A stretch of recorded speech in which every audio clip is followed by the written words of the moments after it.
If you want to lose weight, if you want to get lean, this is really the hack. You are a carb expert. Yes, yes. I feel like carbs are elusive. Why are we demonizing carbohydrates? Not only are carbs okay, we need carbs. Even with the popularity today of semaglutides and all these weight loss drugs, strength training becomes even more important than it's ever been.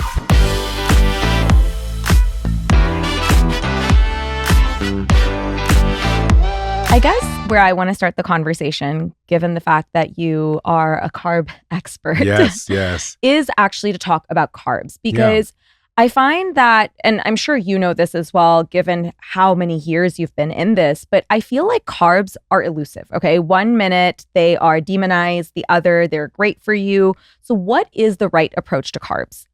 I think it's not just about carbs, it's about all macronutrients. And I've been doing this for a long time. And at different points of my career, fats were demonized, sodium was demonized, protein at a certain point was demonized. And of course, carbs have been demonized in the more recent days.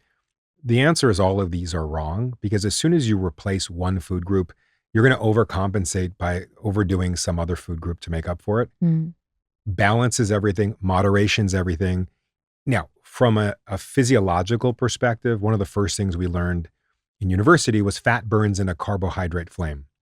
And so you learn that for fat to be burned in an efficient way, having carbohydrates present really helps. And when I was traveling with a lot of my music clients for years, I remember the first time I went to Japan and I was shocked. No one was overweight. I think the obesity rate in Japan right now is 4%. In the US, it's around 44%. At the time, the obesity rate in Japan was 1%. Oh my God. Okay. And they're eating carbs. Oh, they're eating a lot of carbs, white rice, And I kind of looked around, I'm like, well, wait a minute, look at all the white rice they're eating. I thought white rice is bad for us. I never understood scientifically why it was. No one really explained that, and no one could explain why white rice was bad. But it was abundant. And then I'd go to Sweden and the obesity rate was really low, and they're eating these grains and they're eating bread all the time. And then I'd go to the Mediterranean countries and they're eating tons of grains and they're eating tons of carbohydrates. And I started to question this idea of, why are we demonizing carbohydrates? The healthiest countries in the world with the lowest diabetes, lowest heart disease, lowest obesity rates also consume amongst the most carbohydrates in the world. So why can't we have carbs, and why are we struggling so much? The United States has one of the lowest carbohydrate diets in the world. We here in the United States have one of the lowest carbohydrate diets in the world, but one of the highest calorie intakes in the world, and one of the highest saturated fat intakes in the world. And the carbs that we do eat, because we're scared of healthy carbs, like whole grains and sweet potatoes and legumes and certain fruits, we're making up for it by having sugar and hyper-processed foods and tons of more fat. And so there was a really interesting stat I'd read.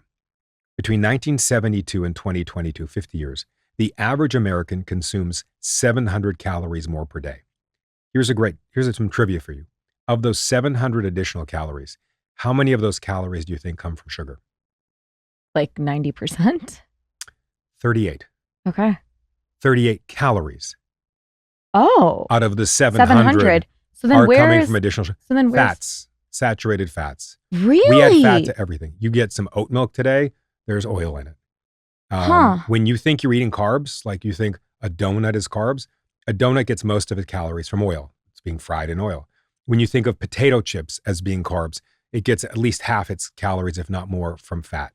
So then these other countries where people are healthy and they're eating their carbs, is their fat content just lower? Like, is that what they're doing in terms of their diet?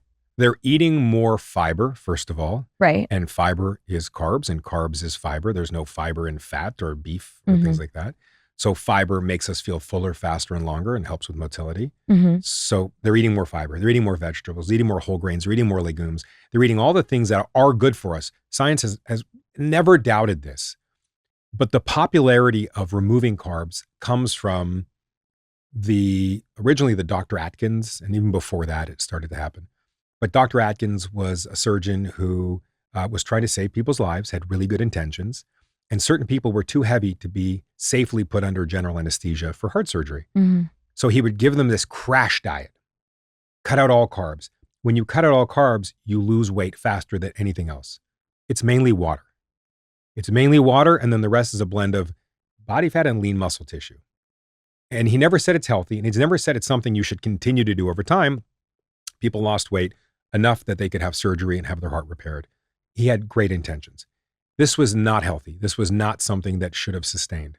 But when people do something and they say, wow, I cut out carbs in my week 1, I lost 10 pounds, they judge that number on the scale. They don't know what the composition of those 10 pounds is. Mm-hmm.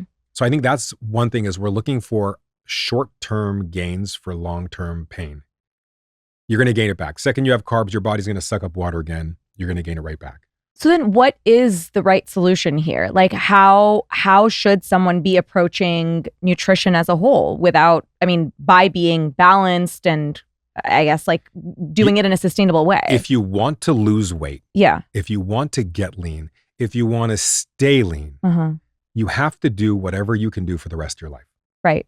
It's all these sprints and then step backwards and sprints and step backwards.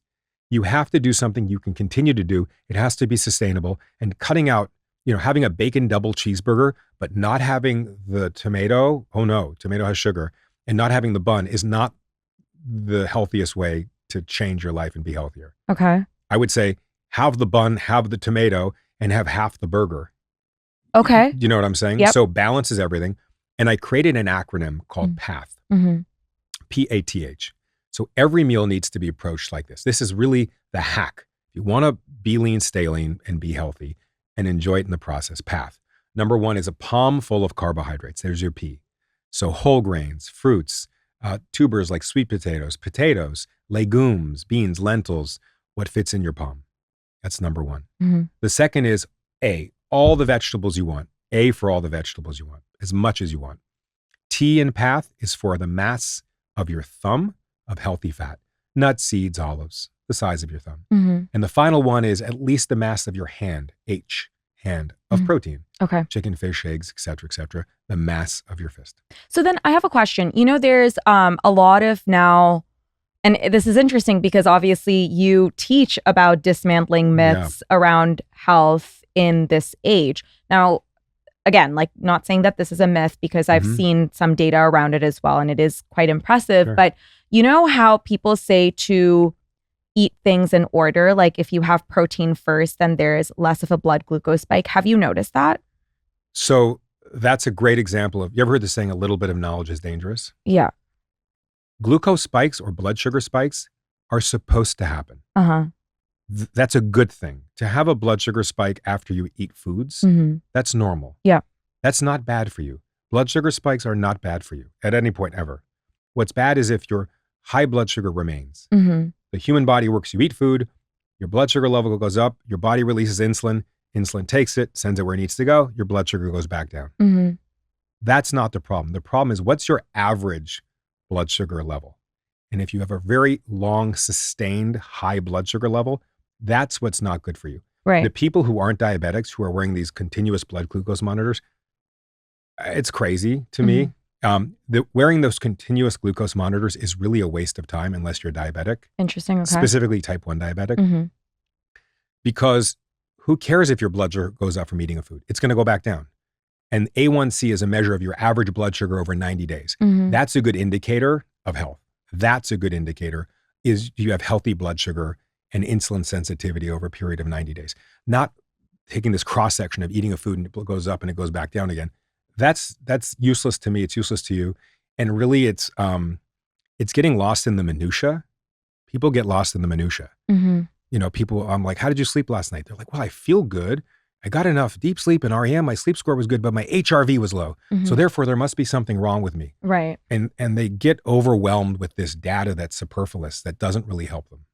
Very interesting. So then when with the PATH method, you don't care what order people are eating things. And I asked this question because I think there is an overwhelm of the amount of information that people have. And I'm just trying to get to the, answer of like, okay, like what are the main things people should be focusing on, You ever heard the term bullshit baffles brains? Yes. And people who understand things really well can explain them really well, can explain them really simply. Right. People who don't understand everything, they'll overwhelm you with massive words, complex phenomenons, and just overwhelm you with this minutia that's missing the point. And And if I'm only looking at you and I'm only looking at your left eye, that's not you. The left eye is not you. If I kind of pan back, I'm like, oh, she's right here. I think that's what we really need to do. Take a step back. We're getting way too lost in the details. Mm-hmm. I want to simplify it. Eat 3 meals a day and a snack and follow the path. And that's really all you need to do. Don't count your calories if you don't have to, if you don't want to, because that can create some habits that aren't great and sustainable. You don't have to carry a scale with you when you go to restaurants, but you need to have carbs. And I'm bringing people back to having carbs to get lean and to stay lean for once and for all. I love that because, again, I think it's a sustainable way to navigate this. And I, like so many other people, have gone through periods where I've cut one thing out and, like tried a very, I guess, like unsustainable way of eating, and it just doesn't stick. No. So and if you look at the healthiest people around the world, I mentioned in all those countries, mm-hmm. but let's take it here. Look at the leanest athletes you've ever seen.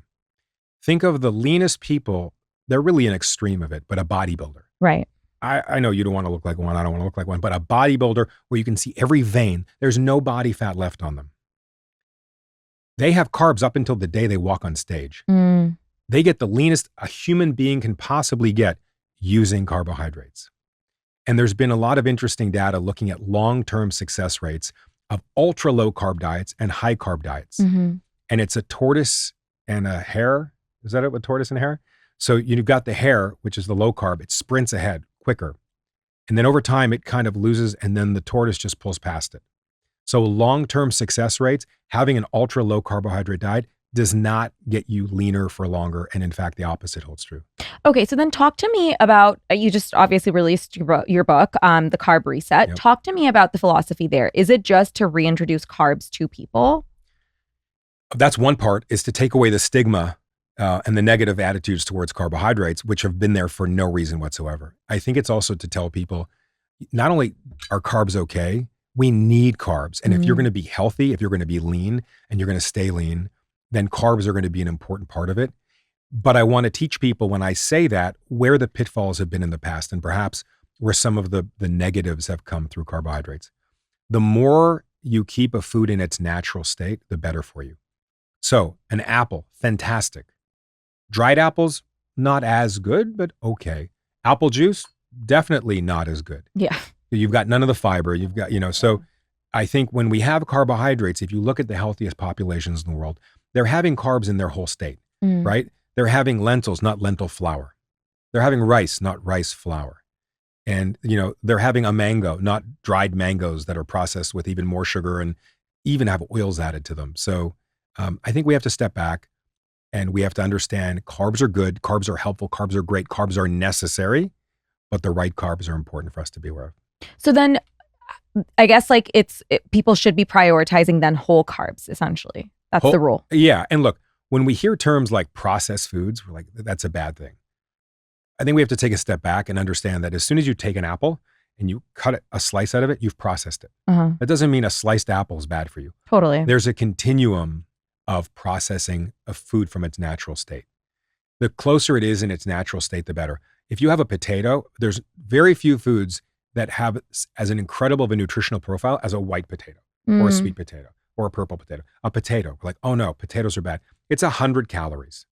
Something this big that's 100 calories and has fiber and potassium and so many other ones, selenium, a potato that we're scared of. Now, if you take that potato and cut it into slices and deep fry those slices, all of a sudden it's still a potato, but what you've done to it is you've hyper processed it, you've overly processed it, and you've introduced oils and you've introduced a lot of other things to it, the oils being the worst part of it. So foods in their natural state are always the best way to go.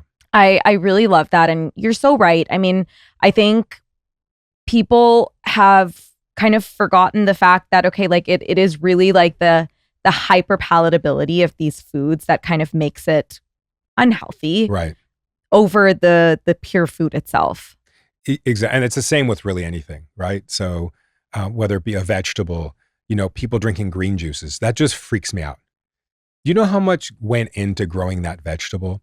How much love, how much care, the soil, the water, the sun, picking it, harvesting it, transporting it, and you take it home and you just squeeze the water out of it and throw out the vegetable. I mean, it's like the fiber is also just, I don't know why someone would get rid of all of that. All the fiber, most of the nutrients are still in it. I always tell someone, if you take a piece of raw salmon in your hand and you squeeze that raw salmon, pink droplets hit the floor. Is that salmon water or is that salmon juice? Is there any of the protein from the salmon in that little pink water? No. Any of the healthy fats? No. Any of the micronutrients? Not really. You're just squeezing the water out of it. A very smart analogy. Same thing with fruits and vegetables, except with fruits, you're getting the water and you're getting the sugar. And you're getting just a little bit of the nutrients, not much. So then what are your thoughts on smoothies then? Huge fan of smoothies. Okay. My last 2 books were smoothie books, Body Reset Diet, Body Reset Diet Cookbook. Massive fan of smoothies for a number of reasons. Number one, nothing's added, nothing's taken away. So if you take it, core and apple, but leave the skin on, you drop an apple in a blender, you have an apple. You're not just, everything is still there. Number 2, the number one reason people give for not eating well is time. They don't have time. Having a smoothie, whether it be a sweet smoothie or a vegetable soup you make in a blender, is the quickest, simplest thing in the entire world. And number 3, it's pre-digested for you. And the advantage of that is some people have trouble from a digestive perspective, eating greens, for example. But when you blend greens or you blend vegetables, it makes it definitely easier for your body to access the nutrients in it, digest it, and then get rid of it. So then what are other, I guess, myths that you're seeing right now that you find people need to kind of not follow? I would say there's more myths today because health, nutrition, science, medicine has become very politicized. Yeah. I'm not political. I don't want to have my horse in the race. You and I are not from here. We're Canadian. We're happy to be here. We love everybody. Yeah. We get along with everybody. But I'm very evidence-based in my approach. I am not being paid by big pharma. I'm not being paid by big supplements. I'm not being paid by any food group. I'm not being paid by any of them. So when I'm very transparent in my messaging. And evidence-based knowledge is not perfect. It's not. Science is definitely not perfect, but it's the best we have. Right. And it's right most of the time. Can it be manipulated? Sure. Can bad actors be involved? Absolutely. But it's by far the best we have. You and I wouldn't be here today if it wasn't for science and it wasn't for medicine and if it wasn't for drugs. We wouldn't be here today. Used to be if you cut your leg, you get an infection, you die. Then we have antibiotics. So it's not perfect, but it's the best we got. And when we question everything today with science and medicine, what do we have left? What do we believe in? And we're questioning things without giving a solution. Like, that's bad. Don't ever do that again. Okay, so what should I do instead of that? Right. And tell me the evidence to support why I should do it. I'm open to anything. But yeah. Yeah, I mean, it's definitely interesting. Raw milk. There you go. I mean, raw milk. I'm sorry. We invented pasteurization for a reason. Louis Pasteur, I don't know if he won the Nobel Prize. I don't know if there was a Nobel Prize back then, but saved millions of lives around the world. It used to be if you had bad milk, there was a lot of bacteria in bad milk. I think there's something like 54 people hospitalized in California in the last 60 days from bad milk, or 30 days. Wow. Comes from one farm. Just all it takes is one farm to have a contamination and people are sick. I think there's 7 people in intensive care right now. They don't have to be. I don't know why they're having raw milk. Maybe it tastes better because it's sweeter. Maybe it does. But you're not living longer for having raw milk over pasteurized milk. So what I've heard is that there's enzymes that are left in there that just makes the milk easier to digest. So no, the only enzyme that matters is an enzyme to break down lactose. And that enzyme is in your body. It's not in milk. I see. And so that enzyme is called lactase. And some people are born without that enzyme. I think something like 85% of African Americans, 60% of Asian Americans are lactose sensitive or lactose intolerant. Some of them can actually develop a lactose, the ability to make lactase over time by introducing small amounts. Some of them, it's because their parents didn't drink milk and their great-grandparents didn't drink milk, and so on and so forth. So for them, have lactose-free milk. I mean, that's a very easy thing to buy today. It's abundant everywhere. But I think, what's the risk and what's the reward for anything we do today? What's the reward of having raw milk versus what's the risk? And I think when people have kids, they look at things a little more pragmatically about, okay, well, if I give my kids raw milk, best case scenario, what? It's sweeter, I don't know, are the nutrients a little more bioavailable? Maybe it's never been shown to be so. But also what's the downside is it could have bacteria in it, as often farms do. Mhm. You know, there's cow poop and there's all kinds of things. And the milk comes out not far from where the poop comes out. So Mhm. these things happen. Yeah, fair. Okay, so I want to talk about working out. Yeah. Because actually, first, I want to ask you this. When it comes to someone wanting to see results, Yep. what should they focus on more, nutrition or working out? If you're planting a tree, what should you focus more on, sunlight or water? Both. You need both. Yeah. And you can't have one without the other. Absolutely. And so now that being said, if someone's needing to lose weight, nutrition is going to be the faster way to get them to lose weight. Yeah. If someone wants to dramatically change the shape of their body, they're going to have to resistance train and hit their steps. Yeah. And I look at physical activity in two categories. Number one, designed to burn calories. So steps, walking, running, jogging, dancing, whatever you want to be. Weight bearing, I prefer over sitting on a bike. Yeah. The more the merrier to some extent. And 10,000 steps a day is often what people talk about. In my early days, I helped with the Fitbit launch and was with Fitbit for, 12 years. Wow. And we talked about steps and it's a really simplified way, instead of using the word cardio or aerobic, just how many times you move your feet each day. And what do you recommend typically for someone who is wanting to kind of get into really good shape? I think it depends what they're doing now. Right. So if someone's doing 2,500 steps a day right now, I wouldn't say do 12,000 steps. That's just too big of a delta to go from this to that, building up over time. I think their injury status, their time commitments, their goals, I try and do 12,000 steps a day. I don't do it at once. I barely ever sweat doing it. I walk, I make phone calls, I watch TV as I do it, I multitask. The second part of physical activity is strength training. And that's designed to tone, tighten, strengthen, and really sculpt your body. Yeah, I love. And the popularity of strength training is greater today than I think it's ever been, for great reason, of people of all ages. And it's really the fountain of youth. Our ability to maintain lean muscle mass through later years is everything. So even with the popularity today of semaglutides and all these weight loss drugs, strength training becomes even more important for them than it's ever been. Well, I mean, I can speak from experience. I had been on and off strength training since I think like college, because my brother's been into strength training since he was like 14. And over the last, I would say 4 years, I've been really like 3 times a week, no matter what. It's life-changing. You're like, aside from, I guess, how your body looks, just the practicality of it and how you're able to move through life is pretty incredible. Yeah. Oh, it's tremendous. It also, if you do cardio, call it, I use the old term cardio aerobic, for 45 minutes, you're burning more calories than you normally would for those 45 minutes or that hour. If you strength train and you put lean muscle tissue on your body, not big bulky muscles, but active lean muscle tissue in your body, you're raising your resting metabolism permanently. And so you're burning more calories every hour of the day for 24 hours a day, even when you're sleeping. And that's truly the key to, from a physical activity perspective, to get lean and to stay lean, is you need the strength training. And then you need the balance of that with the steps. It also helps with recovery. It's meditation, it's mental health, physical health, and then the diet. So the trifecta of that plus sleep, lifestyle. I know we're getting into a lot of things now, but you don't need to monitor your blood glucose level, or you're worried about your HRV or all these other things that we kind of get lost into.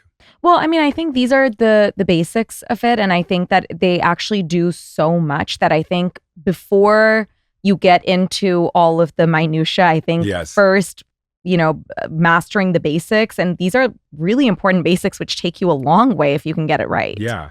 So, okay. On that note, then, what is your ideal workout split? What do you recommend?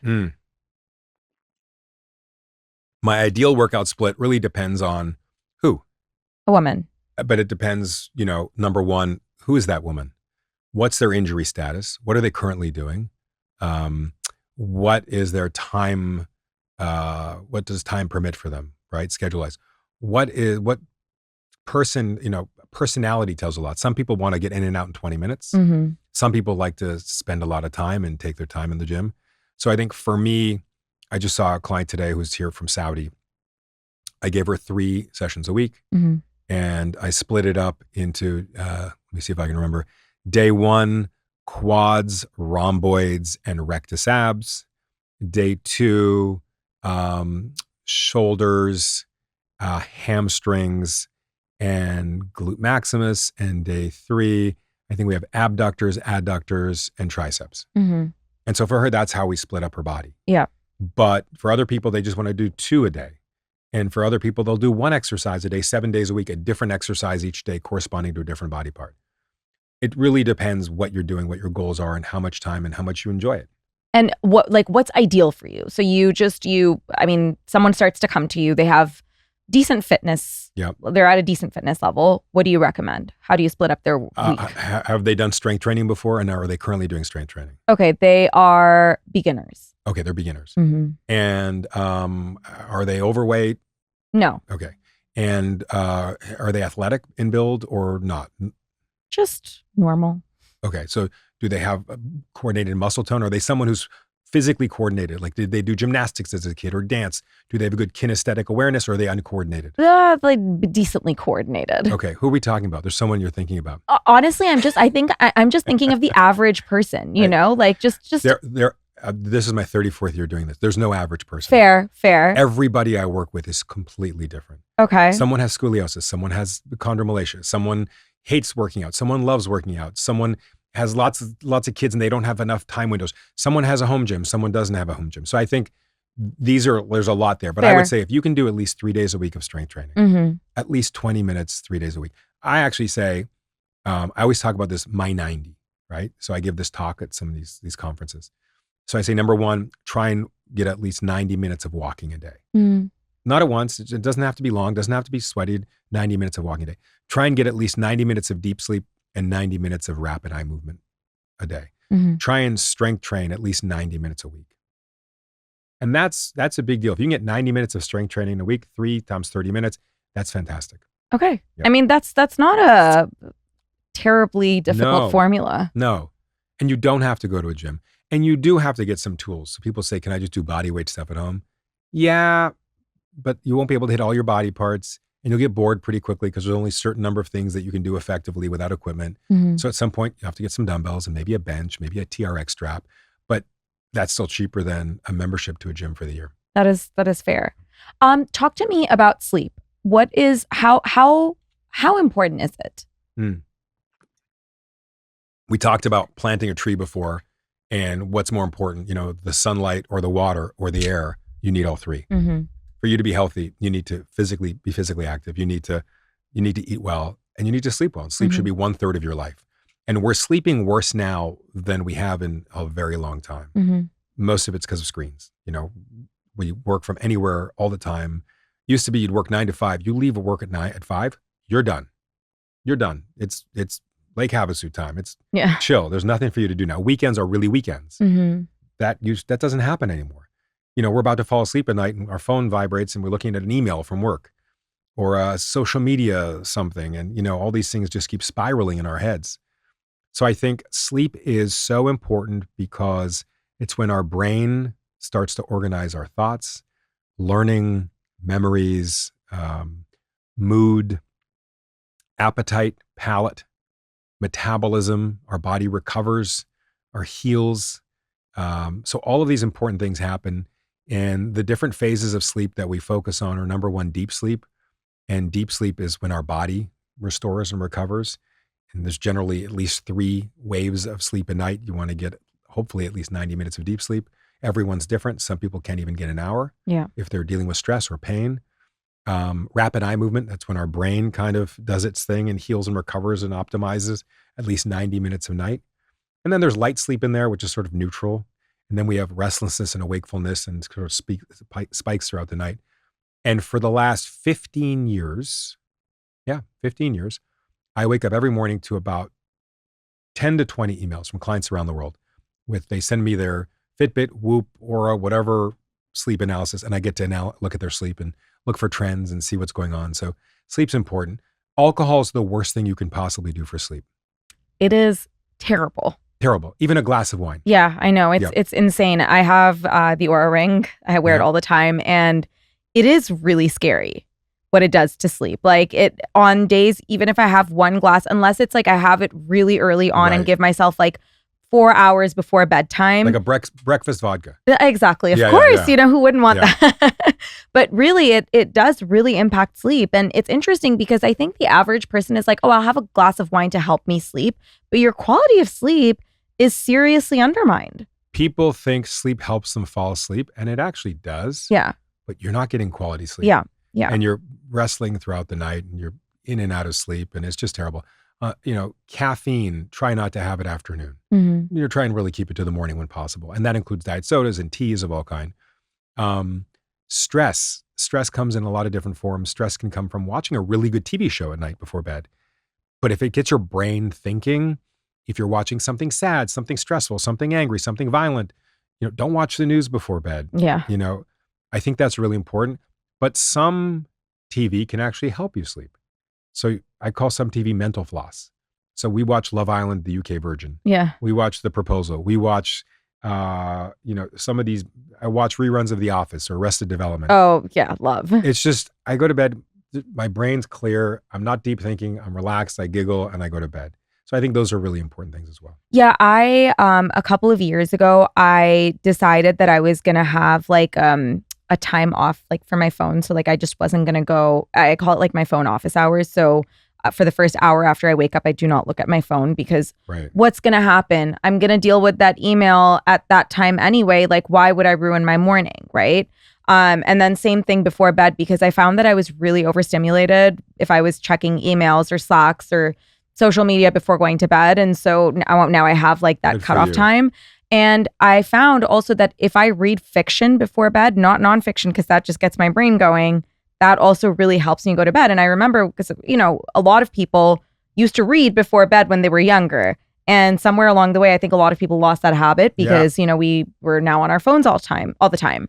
So this was so helpful for me. And I completely agree with you. Like The Office, comfort show for me. Yep. I'm not watching like something that's going to stretch my brain before bed, because then my quality of sleep is going to be completely undermined. 100%. I started doing, the book Sapiens? So I listened to the audiobook of Sapiens. It's the white noise of my life. No matter where I'm going, what I'm doing, if I'm stressed or whatever, I put on Sapiens and I just listen to the guy who does voiceover. It's pretty monotone and pretty dry. But I just find that I'm getting all this interesting information, none of which is stressful, none of which is upsetting. It's just interesting facts about the history of humans. And for me, I fall asleep. I put it on my phone. I put a timer on so that it shuts off in 10 minutes. I make it 2 minutes. And next thing I'm listening to is like about some ancient civilization and how they use sticks to talk to each other. I'm like, that's so boring. But I am absolutely doing this tonight before I go to bed. Yeah. Okay. So I want to move on from sleep to GLP-1s. Okay. Mm-hmm. Obviously, you have been in the industry for so long. You work with a lot of clients. There is an uptick in trends when it comes to GLP-1 usage. What are your thoughts on it? Yeah. So I think that GLP-1s, for those of you who don't know what we're talking about, semaglutides, Ozempic being the first one, a type 2 diabetic drug, of which the side effect is a reduction of appetite and therefore weight loss, and Mounjaro and trizepatides and Zepbound and all the other fun Mounjaros out there. I know the number one cause of death in the Western world is obesity. And now we have something to help reduce the incidence of obesity. This is probably the most significant life-saving drug, maybe since antibiotics. It potentially could be that significant. If we have 44% of the United States obese, and I think 70, I'm off on this, but 75% of America is overweight. And that's the number one risk factor of heart disease and diabetes and stroke and certain cancers. And you can cut that number by a half or 2/3 or all of it. Oh my gosh. I mean, you've just extended human life significantly. I mean, I also saw the stats that obesity rates, I believe, have dropped or stayed stagnant for the first time in like so many years. That is correct. For the first time. I mean, obesity's done this forever. Correct. And all of a sudden it just flatlined, just stopped. And I think it'll start to drop because of a drug. I'm proud to say that a faculty member of ours at the University of Toronto was actually the brains behind the original semaglutides. No way. Yeah. Drucker. Damn, that is so cool. Dan Drucker. I hope I'm getting it right, Dan Drucker. I think he's actually being nominated for a Nobel Prize Unbelievable. and deserves it. He's won a Yeah, bunch of other absolutely ones. incredible. So, very, very proud. Also, University of Toronto, I'm proud to say we're also the ones who came up with insulin. Really? So prior How to do that, I not know this as a U of T alum? That is so cool. Yep. And I believe University of Toronto, I don't know if this is still accurate, we published the most peer-reviewed medical research in the world, I think after one place, and I don't remember what it is, but it's significant. So of course it came from U of T. Sorry for everyone out there. I think that for the people that are obese, this will save their lives and their joints and their confidence and a lot of other things. The drawback is you kind of have to do it forever. Yeah. And people say, well, once I lose the weight, can I go off it? Sure you can. But are you going to change the person you are? Because you're the same person that made poor food choices and overate and wasn't as active before the meds. The meds made you have a very low appetite. You lost the weight. Now, if you go off the meds, are you going to be a completely different person with different values, different habits, different hobbies? Research shows us you're not. And most people will gain the weight back if they stop. Most. The second thing is when you are on it, because you're eating a lot less and you're nauseous sometimes, when you do eat, you're more likely to eat less nutritious foods. You're gonna eat whatever you can because you're just not even hungry. And so you eat less protein, you eat less vegetables, less fruits. And so you lose a lot of fat. You also lose some lean muscle tissue. So your metabolism is actually slower than it was before taking the semaglutide for a lot of people. So that's one thing. I think you have other people that don't have as much weight to lose, but are using it more sporadically, or they're microdosing it, some of them. And for them, it's a useful tool. But again, it's going to be like this for them. They're like, okay, I took it. I lost my weight. I'm good now. 2 months later, like, oh, it came back. I had to go back. So they kind of go on and off. And then you have a third group that definitely should not be using it and are using it. And being in Hollywood, I see people that I already consider skinny or of perfect weight, who still wants to lose 2 more pounds, and they're taking it. And I think that's not a good idea. But overall, I think this is a drug that's going to save a lot of people's lives. I know a lot of the consumer product companies out there are already changing their forecast for food consumption. Consumption over the next 5 years. It's a significant impact. It's interesting. I know even manufacturers of joint replacement joints, like knee replacements and hip replacements, they're going to change their forecast. You have less obese people, therefore less people that need to have their hip and knee replaced. So I think this is going to have a ripple effect everywhere. But overall, I think the net is positive. I will say that if you are using a semaglutide, strength training is more important than it has ever been. That's how you protect against muscle mass loss. Absolutely. And getting enough protein is more important than it's ever been for you. And I think, I'm not someone who normally says you need a multivitamin, but because you're going to eat a lot less food and a lot less types of foods, I think a good multivitamin is good. And I think using a smoothie, a blender, is more important than ever, because you can really manipulate your macronutrients and micronutrients in this concoction you're making and drink it sort of intellectually and proactively rather than reactively. Okay, I want to move on to some audience questions because we got a few. Yeah. Okay, first one, advice for building glutes without building quads. Yeah, I hear this often. You can do heavy stiff leg deadlifts. The key to glutes, you have to go heavy. You have to go heavy. There's something called the muscle size resistance relationship. Larger muscles are engaged at higher resistance. There's also something called the muscle size velocity relationship. Larger muscles are engaged at a higher velocity. So when you think of Pilates, everything's very slow, right? Very high rep, very low resistance. Yep. That's not how you're going to build your glutes. I think Pilates is fantastic for engaging your core. It's really great for engaging your core, balance, and so many other things. I think there's a great place in the world for Pilates. But if you want to really get your glutes popping, it ain't going to happen in Pilates. You need to really push some weight and you need to be challenged. So a stiff leg deadlift, a single leg hip thrust, things like that will hit your glutes. To really powerfully hit your glutes, you're going to have to also engage your quads. You're just going to have to modify your technique on things to engage more glutes than you normally would. So if you're doing a reverse lunge, don't keep your body upright when you do a lunge. Allow your hips to slide back and your rib cage to come down to your front leg to get more glutes in there. So hinge more, basically. Yeah, exactly. Next question. How do you mitigate a blood glucose crash from carbs midday? Well, that's a good question. I think not eating enough carbs will give you low blood sugar. Mhm. I think I call the holy trinity of satiety, protein, fiber, and healthy fat. So making sure you're getting all the food groups present at each meal. I think that's really important too. Skipping breakfast is what we call intermittent fasting today. I don't think it's good for you. You know, if anyone out there has kids or nieces or nephews or their best friend has kids, I would always say, would you tell that kid, don't eat for 2/3 of the day, fast for 16 hours? The answer is inevitably like, no, of course not. Why would I? Well, then why are you doing it? Right. And now there are exceptions. If someone has pediatric epilepsy, you know, they do very well with fasting and some other health conditions. But for the most part, I think eating breakfast is something that's very important. It sets you up for success. There's a lot of great research supporting the benefits of eating a breakfast for prolonged weight loss and weight maintenance. So I think those are really important in avoiding that crash. Cool. Next question. If someone is in a caloric deficit but eating bad carbs, will it destroy progress? If someone's in a caloric deficit but eating bad carbs. They didn't specify what they mean by bad carbs. So here's an interesting thing. If I take two identical twins who have the exact same physical activity, and they're both eating 2,000 calories a day, and one's eating 2,000 calories a day from broccoli and salmon and rice, and the other one's eating 2,000 calories a day from chocolate cake, they're eating the same amount of calories per day. They will probably lose approximately the same amount of weight. Now, one of them is going to be healthier than the other. One's going to have a better blood sugar level, A1C. One's going to have a better blood lipid profile. One's going to be healthier a lot than the other one.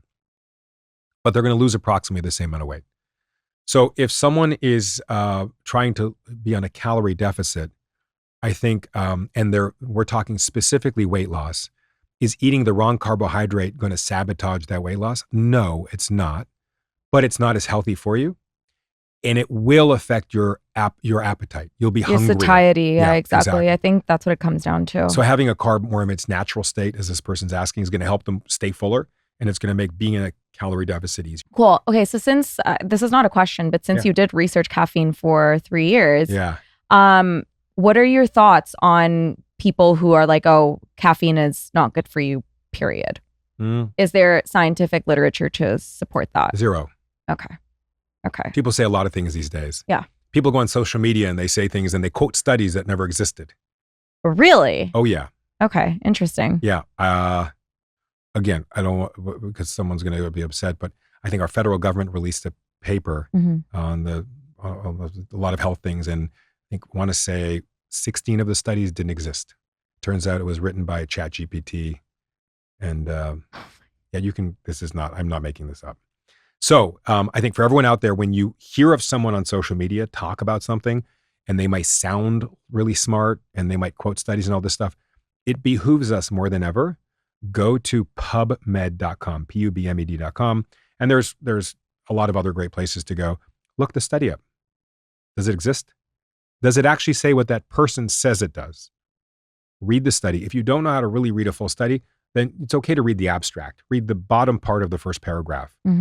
But you'd be shocked to find out how much people talk about today, health, data, statistics, research that either never existed, or the study did exist but didn't say what they said it did. Or it said what they did, but they're cherry picking the conclusion. So it's really important that you really dive down today and take a look to see what's real and what's not real. Very cool. Harley, this has been a joy. Tell everyone where they can find you. On Instagram, Harley Pasternak, HarleyPasternak, so many letters, and harleypasternak.com. And if you work out in a Four Seasons hotel around the world, I probably did their gym. Wow, no way. Yeah, so I do almost all the Four Seasons hotel gyms around the world. You did the one in Toronto as well? Doing it right now. Wow. We just got green light to approve our design. Yeah. Amazing. But the Georges V in Paris and the Hualalai in Kona and all over the place. And so that's a big part of my passion. We're, I think, amongst the largest luxury gym design firms in the globe. And then the other part of my life is I take care of the health of some very interesting people, from Spider-Man and Catwoman and Green Hornet and X-Men and all your favorite pop stars. So, yeah. Amazing. Thank you for being here. Thank you.